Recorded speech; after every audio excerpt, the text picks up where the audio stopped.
This is the Less Insurance Dependence podcast show with my good friend Gary Takas and myself, Naren Arulrajah. We appreciate your listenership, your time, and most of all, we appreciate your intention to reduce insurance dependence in your practice.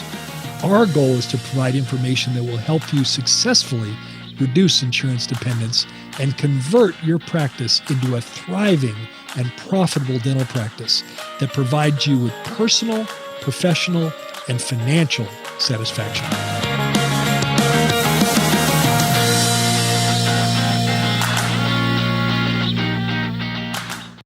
Welcome back to the Less Insurance Dependence podcast. I'm your host for the session, Don Adeesha. And today we are asking a question that every dental practice owner should really be thinking about. Are you marketing to the patients you actually want or just the ones you happen to get? A lot of dentists want more fee-for-service patients, more high-value treatment opportunities, and more patients who truly understand and appreciate the quality of care they provide. But the problem is, their marketing may be sending a completely different message without them realizing it. Sometimes the website, the ads, the photos, and even the offers are attracting patients who are mainly looking for convenience, insurance acceptance, and the lowest possible price. So today, I'm joined by Naren Arulrajah, founder and CEO of Ekwa Marketing, to talk about how dentists can identify their ideal patient, understand who their marketing is currently attracting, and make smarter changes to bring in more of the right patients over time. Naren, welcome back to the show. Hey, thank you so much. Really appreciate this opportunity. And when you are sharing the title of the episode today, are you marketing to the patients you want or just the ones you get? Kind of reminded me about the human struggle. And most of us, if you're being very honest, are living an autopilot life. In other words, we do things just because we were told to do them. You know, for example, I'll put myself under the microscope.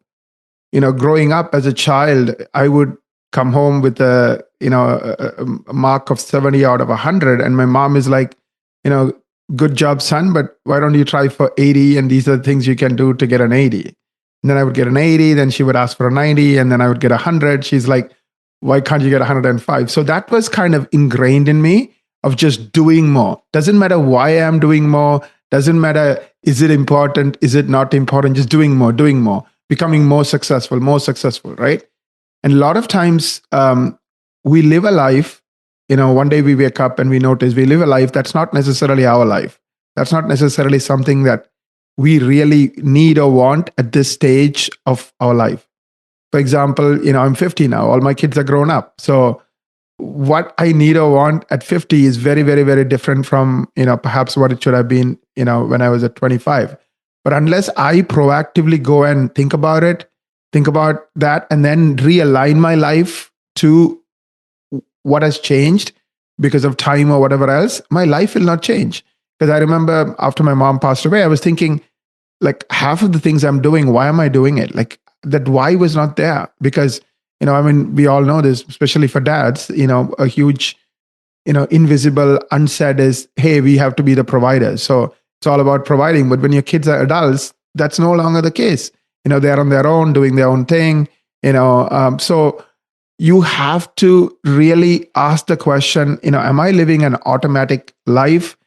Is my practice an automatic practice where I just do whatever is in front of me? I just wake up in the morning and just do what I thought I was supposed to do, versus is this a practice you're creating?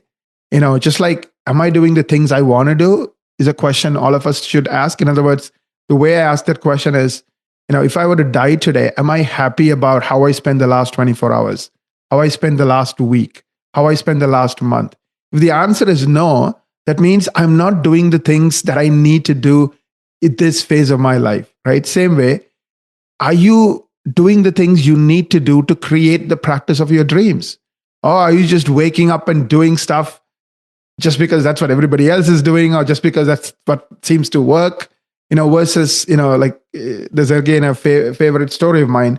Somebody loses a diamond and they're searching under this light, and the person passing by said, "What's going on?" He says, "I lost my diamond." And he says, "What are you searching for?" "I'm searching for it."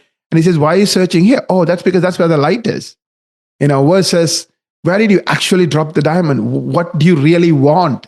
What is your ideal practice? And are you doing the things to create that ideal practice? So I think this conversation today is really like unpacking that. And again, having done this for 19 years, I kind of see what the doctor wants and then they say they want is totally incongruent with what is actually happening in their practice. So if anyone is interested, this might be one of those amazing episodes. If you really want to wake up, it could help you realize some of the challenges or mistakes you're making. And the other thing I also want to say is the unknown, right? The blind spots. Once all of you are doctors, so you know how to be successful, how to go after a goal, you know how to create, stick with something and make something happen. But what if you don't even know that something you are doing is hurting you? What if, it's not even registering because you nobody talked to you about it, nobody told you about it. So I really think just like we have the mirrors. Nowadays we have sensors and cameras, but just like we have a mirror in the car that tells us there's this, other car in our blind spot, you need to really look for those blind spots. Things you don't know, that's keeping you going in circles, keeping you struggling. So once you discover it, now you can slowly start chip away at those blind spots and reduce the times you almost got into an accident to nothing, because you're always aware of those blind spots. You always, because there is a blind spot and there's a car behind on that spot, you don't do things that causes that accident. What a poignant way to open up this episode. Thank you so much, Naren. Really. Wow, that's amazing. That intentionality that is missing, let's really figure out how to get that into our practice and really attract the patients that we want. So let's look at those blind spots, shall we? Absolutely. Many dentists want more high-value, fee-for-service oriented patients, but they may not realize their marketing is attracting a completely different type of patient. How does that happen? Life is a self-fulfilling prophecy. So is a practice. Going back to my example of me just living the life that my mom wanted to live, which is do more of whatever I'm doing and be more successful, whatever that means, without realizing, is it important? Is it useful? Is it in line with, what I need in this phase of my life or what I want in this phase of my life? So the only when I started examining everything from the perspective of what I want, in the practice's case, what an ideal practice is, then I started noticing I'm spending half my life and putting energy into things that are not really advancing what I want. So the real question you need to start is, what is your ideal practice? And in this particular question, you said the ideal practice is high value patients, fee for service patients, right? But if you are not aware of it and you're not creating it, what happens is whatever raises will continue. Just like, like my mom was living with us for 12 years and I was just, continuing doing more and more and more, even when that more and more didn't really give me what I wanted or what I needed that phase of my life. For example, I ignored my health. For example, again, my mom didn't say ignore your health, but subconsciously, I was just living this automatic life of just more and more and not realizing what is important, what is not, right? So if your goal is to get these high value patients, again, I work with, 500 practices and I've been doing this for 19 years. I work with Gary, who's an expert and who coaches many of our mutual clients on how to grow their practice. And one of the things we notice is, the doctor says, I want high value patients, but you haven't worked on it. You haven't transformed or changed your organization. So we listen to phone calls and many of these high value patients never book. Why? The practice, let's say, is a PPO practice. They know how to ask about insurance and get all the data around insurance and book that patient in. They don't know how to make that high value patient who's going to pay out of pocket feel welcome. They don't know how to, grow their confidence so they feel like all the things I discovered online is true and I should come to the practice. So the average percentage of high value patients who are getting booked is 20%. So let's say your marketing is, you're saying, oh, I need more high value patients. I need more high value patients. And your marketing is driving it, but you never looked at the phones. You don't know how many new high value patient calls are coming in because it's not being tracked. And then you don't know how many of them actually booking. So you're busy trying to get high value patients, but 80% of them don't book. And what do? They go and write negative reviews about you or never ever think of you again because that experience sucked. So that's one of those unknown unknowns. Do you know what your conversion rate is? Do you know how many high value patients are calling you? Literally every single one. Do you know what happened in that conversation? Do you know how many of them booked? Do you know how many of them did not book?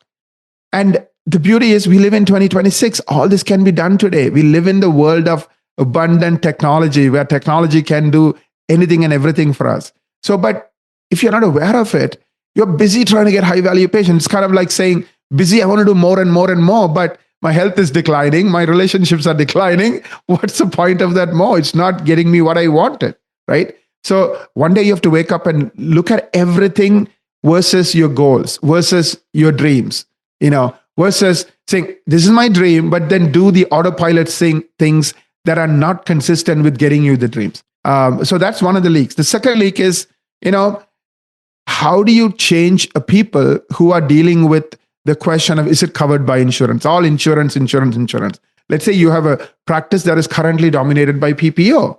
You can't really blame the team to continue to transform themselves into insurance team members when that's all they see. That's the question they get. So they're worried about somebody yelling at them, or you told me it's, like you're worried about the patient's not being told it's not covered by insurance.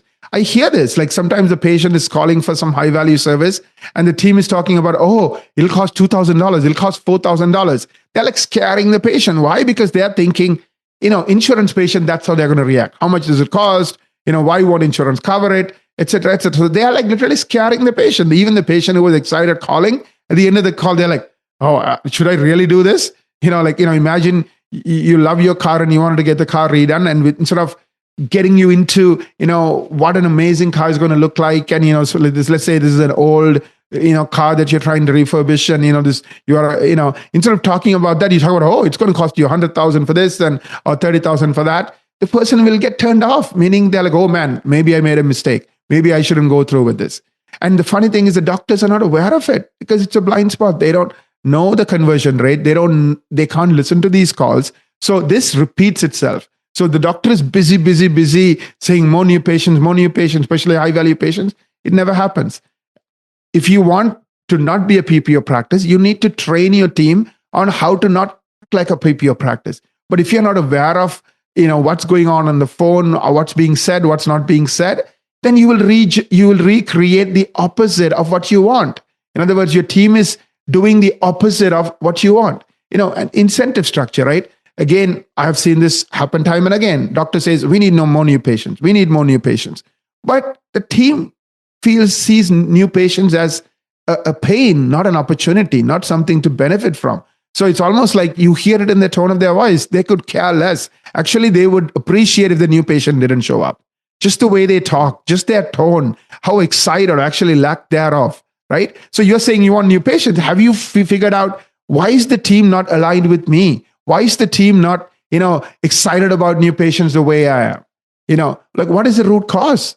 Maybe they're not inspired. Maybe they're not incentivized. Maybe they're not, on the same page. Yes, they might say yes. Remember, what somebody says yes to is different from what they actually do.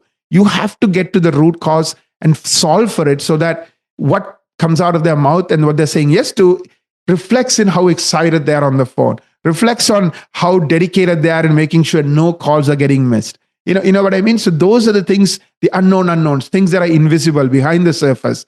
Remember, heart attack doesn't kill somebody in 2 seconds. It has been building for years. It's just that you didn't know about it. You had no idea about it. And all of a sudden, boom, it happens and you're gone, right? Same thing here, right? It's like all of these things are happening in the background that you are not aware of. So if there's one thing that you get out of this, starting to notice the blind spots. So listening to your calls, looking at your conversion rate. And the other thing is you keep saying, oh, I want, implant patients or Invisalign patients. When I Google implant or Invisalign, are you showing up? Because that's how people find you. Like if you want to grow your implant, you should be showing up 20, 30 different times. Have you looked at your Google Analytics to know what are all the keywords related to implants that people are typing in? What's your average position? How does your competitor show up next to it? Do you have proof that you're a good person, good doctor when it comes to implants? Do you have before and afters? Do you have a ton of those? So people, when they go there, they're like, it's not just him saying he's amazing. It's real. I can see his cases. Do you have any reviews that tell that story? Or is it like you just sitting there and saying, I'm wonderful, I'm wonderful? You know this. None of us trust what comes out of somebody's mouth. We trust evidence in the form of reviews. We trust evidence in the form of before and afters. So these are all the blind spots you need to start looking for. It's one thing to say, I want this, but then are you changing yourself? Are you transforming yourself, your team, to be able to accommodate this? Those are the blind spots you need to look for. What an amazing analysis right there. Truly, a lot of our doctors listening in, they might be wanting that ambitious goal of getting their ideal patients in. But if your practice is not ready to accommodate the needs, the demands of those ideal patients, well, there we go. That might be your very first bottleneck. So, Naren, before a dentist changes their marketing to address this concern, how should they define who their ideal patient actually is? Yeah, I believe there are two ways to look at an ideal patient. One is the type of services you want to be an expert at, right? Again, don't do it just because your friend is doing it. Don't do it just because it's lucrative. Something you're passionate about. Let's say you're passionate about beautiful smiles. You know what? Then take extra CE, do some free cases in the early days, create those, before and afters, create that proof, because that also tells you are getting better and better and better. And the proof is telling you that, this is happening more and more and more and more, right? So that's one way to look at an ideal patient. Like, what are these people saying? So for example, read your last 10 reviews. And if you have paragraph reviews, and those paragraph reviews are saying certain things. Oh, they treat me like family. Oh, they have great technology. Oh, they are always on time. Oh, I used to be afraid of going to a dentist. Now I love going to my dentist. He makes everything painless, right? Those seems to be what your ideal patients care about. Now, if you're not having paragraph reviews, you have a problem. You don't have relationships. Your patients don't love you. So, of course, figure out how to get them to love you. And then, of course, encourage them. And again, there are techniques on how to have them write these wonderful reviews. And if anyone is interested, go to the website and we will share the tips with you. So look at what your ideal patients want. And like I said, study your Google reviews and write down the 5 things or the 3 things that keep showing up again and again. Oh, they treat me like family, etc. So that's the qualitative aspect of an ideal patient.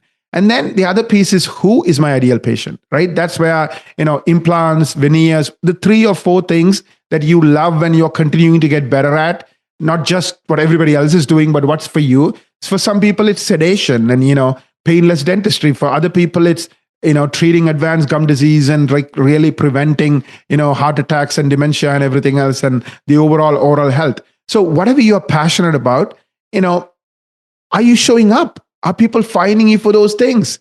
So once you know who your ideal patient is and what they want, you can now be a hero to them. The question I ask is, who do you want to be a hero to?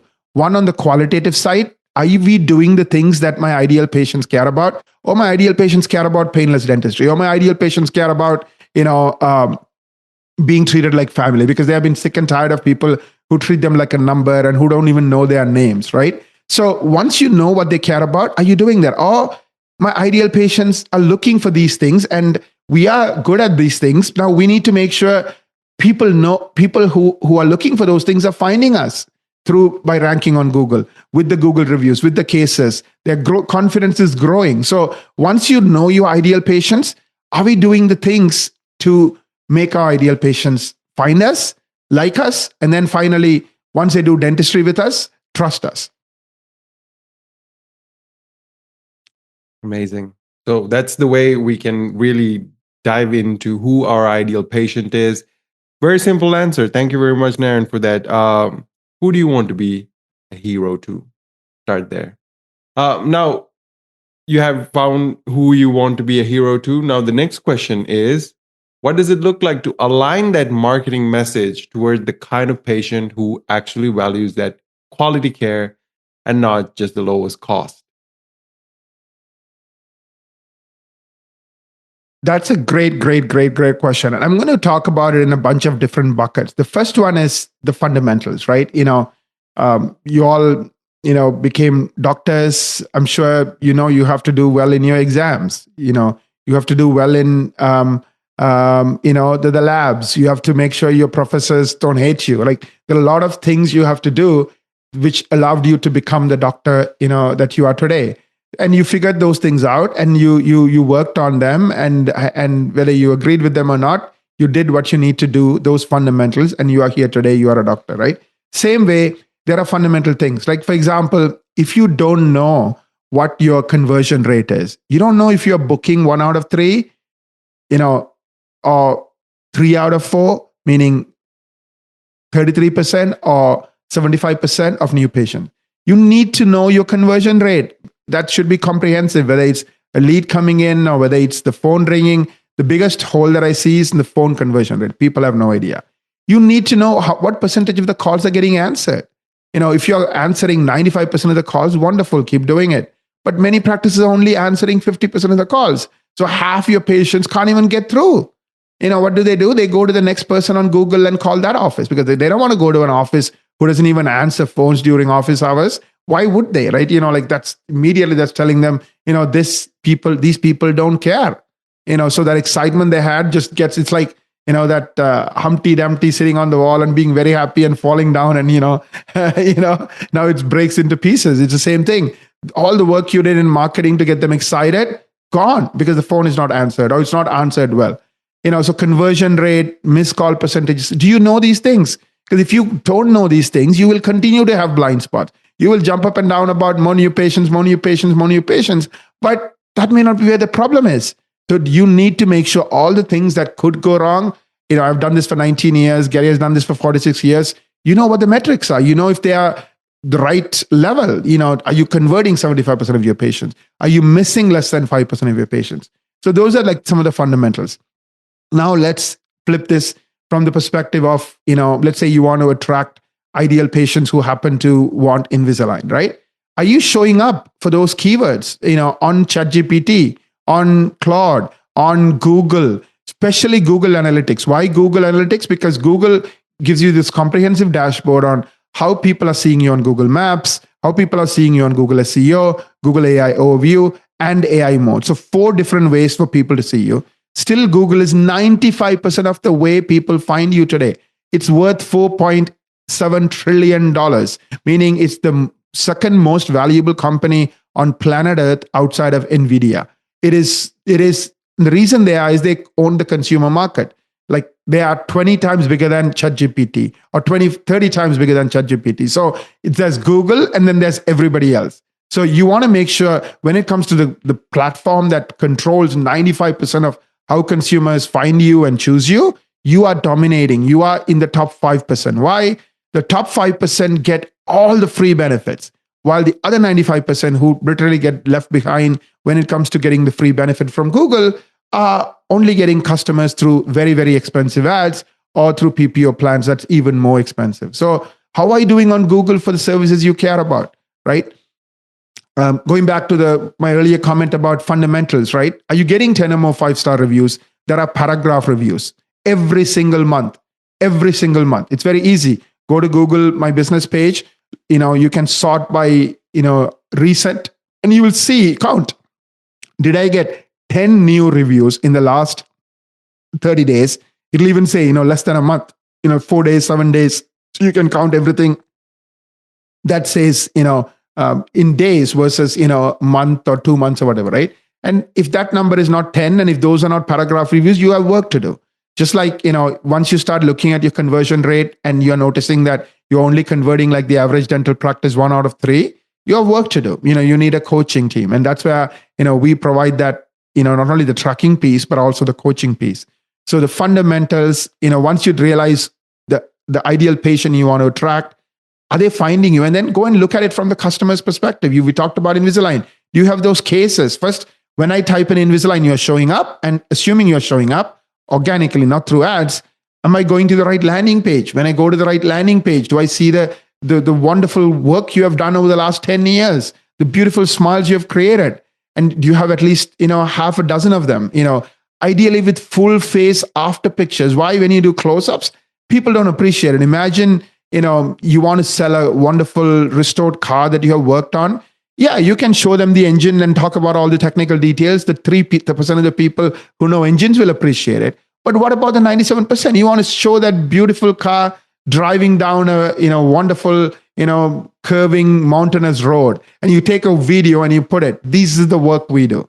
Which is going to appeal to the people? That beautiful car driving down the mountainous road, or a close-up picture of the engine? You know what I mean? So same thing. Like, show that full face after picture, the transformation. They're like, wow, this is what I want. I want that beautiful smile. Again, these are all the gaps you can start looking at and start aligning yourself with. Now, marketing, just like dentistry, is a passion. You need a firm who's on top of all of this, who has real metrics, who can like talk to you about these things on a quarterly basis. One of the things I realized as the founder of Ekwa is I needed a customer success team.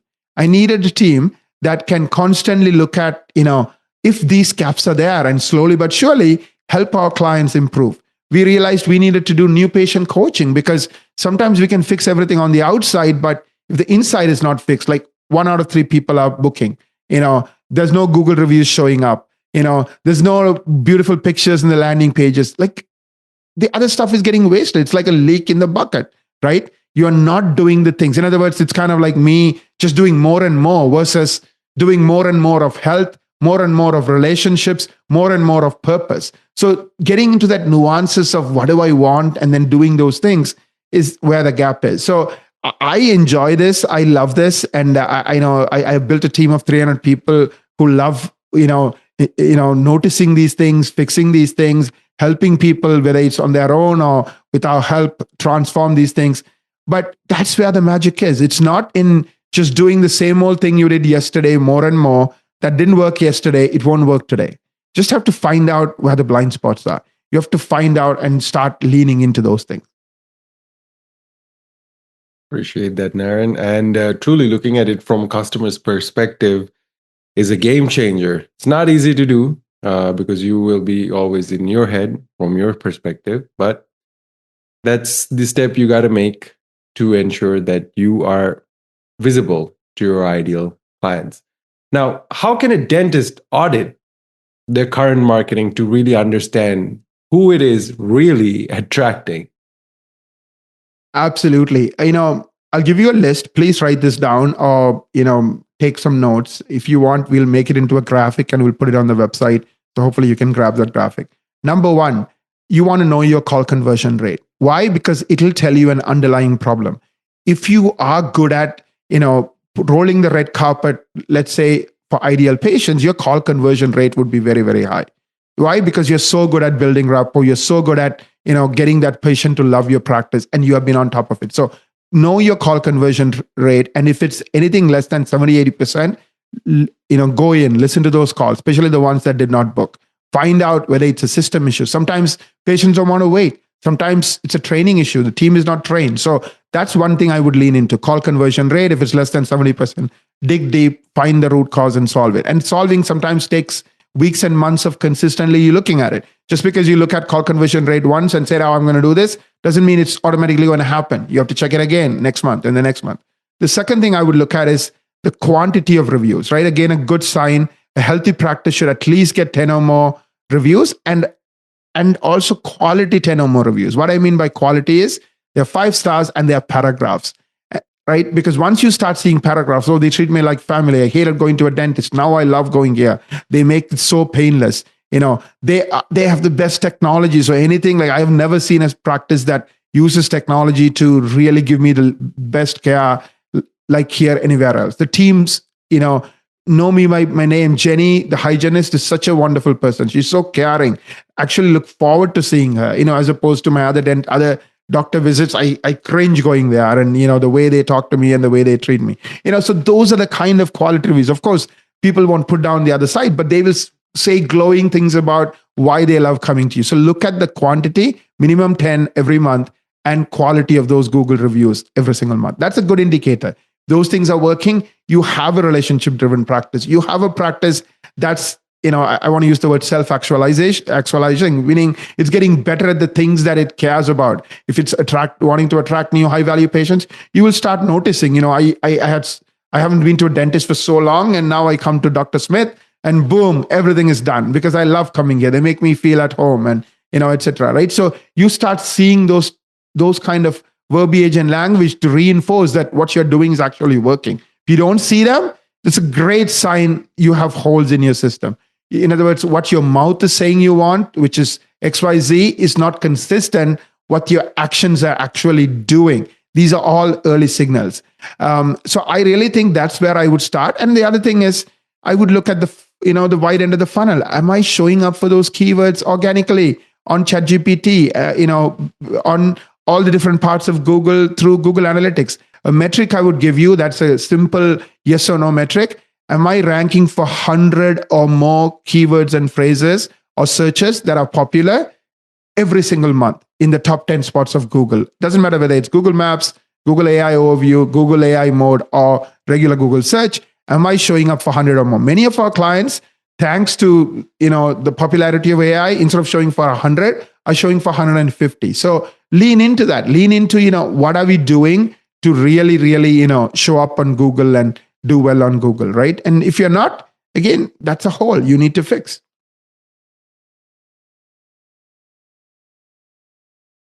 Right. Okay. So really walk that walk. Now, the toughest part about walking that walk is figuring out that path, the path to walk on. So Naren, here's the golden question.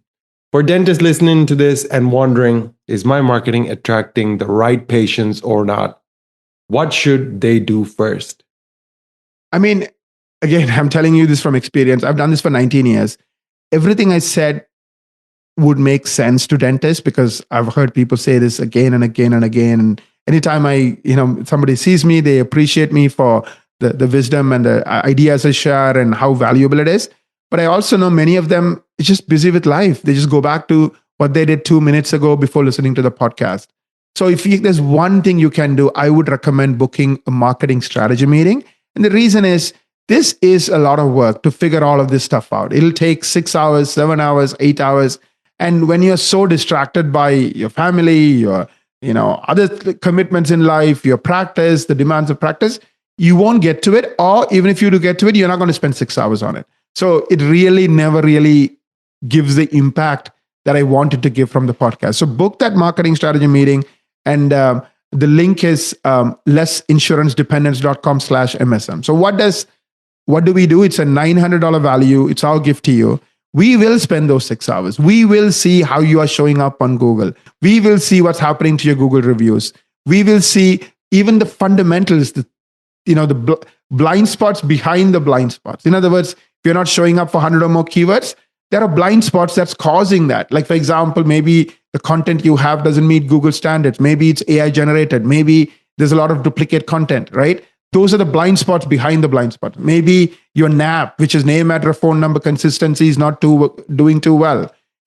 Google Lighthouse Score and Google CRUX. If you're a big site, many of our clients over the years, we have clients from 10, 15 years ago, they have massive sites. So they need to worry about something called CRUX. How are you showing up on CRUX? Is it working for you or not? Smaller sites, they need to worry about Google Lighthouse Score. Again, are you doing well or are you not? So all of these blind spots behind the blind spots, we will spend the time researching you and we'll tell you what's going on. Like, at least it's kind of like you go to this full comprehensive checkup and you will know what's going on. I mean, I recently read a review from somebody on our Google page, and they talk about how appreciative they were about this one meeting we did at no cost to them. The amount of stuff they learned, literally the person said, I have never in my life had a meeting that was so thorough, that was so detail oriented, not, scaring you, just telling you the facts. And the way we do that is we listen to Google. Why? Google is 95% of the market, at least when it comes to the front end of the funnel and how people are finding you.